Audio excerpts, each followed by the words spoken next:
Il est des moments dans la vie d'une nation où le contrat social, ferment du vivre ensemble, ne peut être déboulonné et réduit à la hussarde. Il est le socle du bien commun et de l'intérêt général. Il est le gage de la prospérité partagée et de la compréhension mutuelle. Il est le seul patrimoine de ceux qui n'en ont pas. C'est pour cette raison que je suis contre la nouvelle loi de révision de la constitution togolaise de 1992 qui vient d'être adoptée par l'Assemblée nationale dans la nuit du 25 au 26 mars 2024.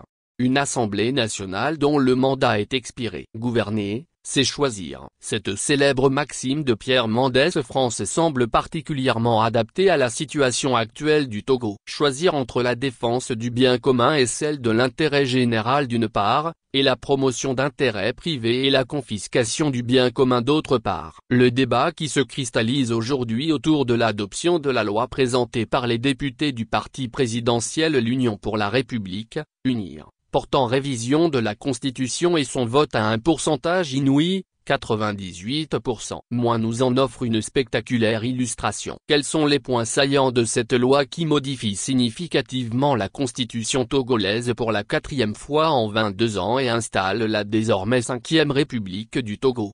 Tout d'abord, la fin de l'élection du président de la République au suffrage universel direct. En lieu et place, ce dernier serait élu par les parlementaires réunis en congrès. Ensuite, la durée du mandat unique serait de 6 ans contre 5 à l'heure actuelle. Le vote au suffrage universel direct s'applique aux députés qui siégeront, comme les sénateurs, pour des mandats de 6 ans renouvelables.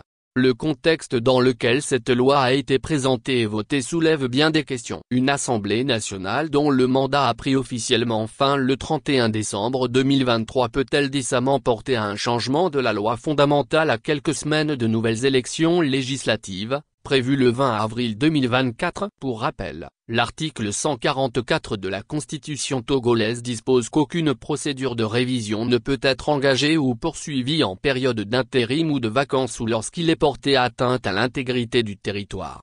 Par ailleurs, Faure Sozimna Simbe, l'actuel président, peut-il s'engager dans la voie de la promulgation d'une telle réforme d'ampleur pour le pays à moins d'un an de la prochaine élection présidentielle, février 2025, devant signifier pour lui, en cas d'élection, son dernier mandat de 5 ans? Instrumentalisation de la loi fondamentale? Reconnaissons que le contexte d'initiation de la proposition de loi est inopportun, au-delà même du débat légitime qui peut s'instaurer dans une population, sur la voie idoine de désignation de ses représentants. Faire voter aujourd'hui une modification de la loi fondamentale par des députés dont le mandat est expiré, revient à assumer le choix de la promotion d'intérêts privés et de la confiscation du pouvoir au détriment du bien commun et de l'intérêt général.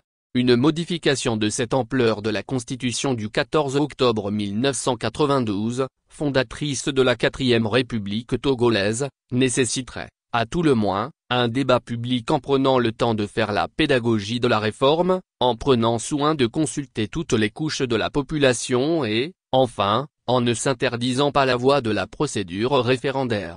En donnant l'impression d'instrumentaliser la loi fondamentale qui est l'un des socles d'une société, à des fins d'appropriation privée du pouvoir politique, l'actuel chef d'État et l'actuelle Assemblée nationale dominée par l'UNIR, prennent le risque de conduire le Togo dans une aventure dont l'issue pourrait être tragique. Cette triple impasse, des points de vue du principe, du droit et de l'opportunité, pourrait ôter aux institutions exécutives et législatives la confiance indispensable au bon exercice de leurs missions respectives. Elle pourrait en outre conduire à la démonétisation de toutes les initiatives prises en ce moment par le régime en place en matière économique et sociale. Elle pourrait enfin fragiliser l'unité nationale au moment où elle s'avère indispensable pour lutter contre les attaques djihadistes récurrentes, dont est victime la partie septentrionale du pays.